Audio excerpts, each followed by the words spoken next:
Welcome to my channel. இன்றைக்கி நம்ம காய்கறி இல்லாத பருப்பு சாம்பார் பார்க்க போகிறோம். பருப்பு ஆல்ரெடி விசில் போட்டு வச்சுக்க வேண்டாம். அதுக்கு தேவையானது சின்ன வெங்காயம், கருவேப்பிலை, தக்காளி, பச்சை மிளகாய். இப்போ இதை வச்சு நம்ம எப்படி பண்ணுறதுன்னு பார்க்கலாம். இப்போ தனியாக ஒரு பேன் எடுத்துக்குவோம். கடாய் எடுத்து அதில் எண்ணெய் ஊற்றிக்கலாம். நல்லெண்ணெய் ஊற்றிக்கோங்க, நல்லாயிருக்கும்.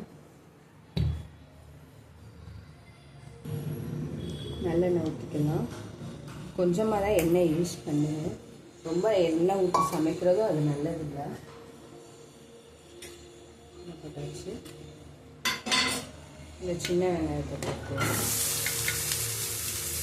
எல்லாத்துக்குமே கருவேப்பிலை சேர்த்துக்கோங்க. நல்லா ஹேர் க்ரோத்து நல்லா ஆகும். எந்த ஒரு சமையலாக இருந்தாலும் சரி, சட்னியாக இருந்தாலும் சரி, வீண் பண்ணாமல் கருவேப்பிலை நல்லா வதக்கிக்கோங்க. வெங்காயம் நல்லா வதங்கிடுச்சு.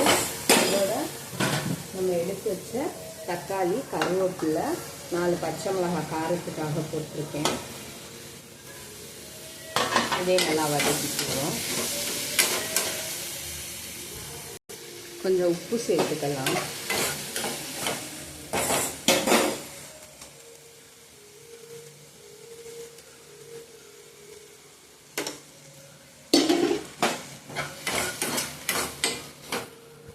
பாருங்க, ஓரளவு இதாகிடுச்சு. இப்போ நம்ம மறுபடியும் விசில் தான் போட போகிறோம். ஸோ நம்ம ஆல்ரெடி எடுத்து வச்ச பருப்போட இதை கொட்டிக்கலாம்.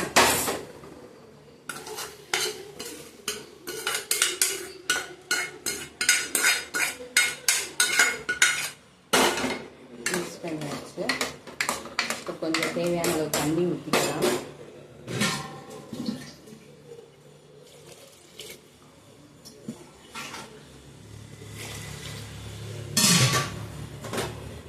மஞ்சள் போட்டுக்கலாம்.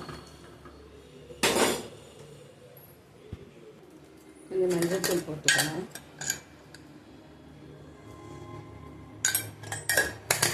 கொஞ்சோண்டு மிளகாத்தூள் போட்டுக்கலாம்.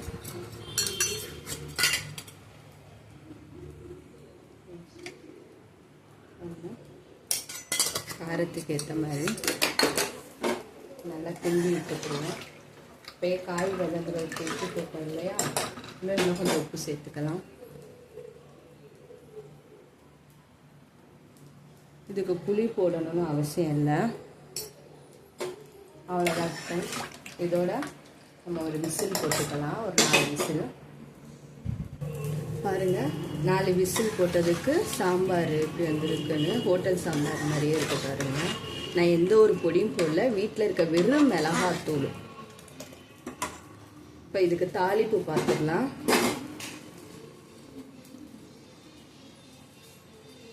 நல்லெண்ணெய் ஊற்றிக்கோங்க.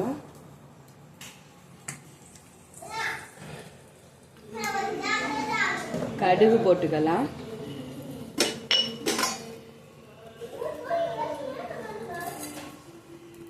கடுகு, 2 சீரகம்,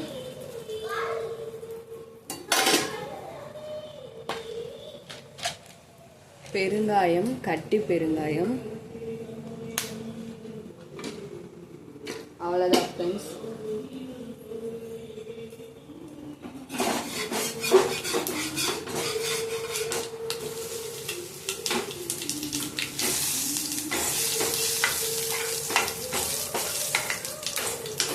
இந்த தாளிப்பை அதில் ஊற்றிடலாம்.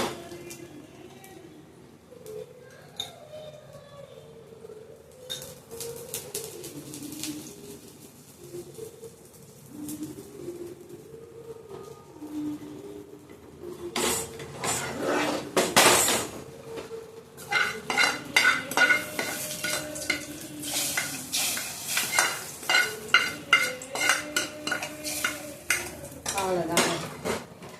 பாருங்கள், ஹோட்டல் சாம்பார் மாதிரி வந்துருச்சு. எப்படி இருக்குன்னு சொல்லுங்கள். சாப்பிட்டு பார்த்து சப்ஸ்கிரைப் பண்ணாதவங்க சப்ஸ்கிரைப் பண்ணுங்கள். நான் ஒவ்வொரு வீடியோவாக போடுறேன். லைக் பண்ணுங்கள். சாப்பிட்டு எப்படி இருக்குன்னு கமெண்ட் பண்ணுங்கள். நன்றி, வணக்கம்.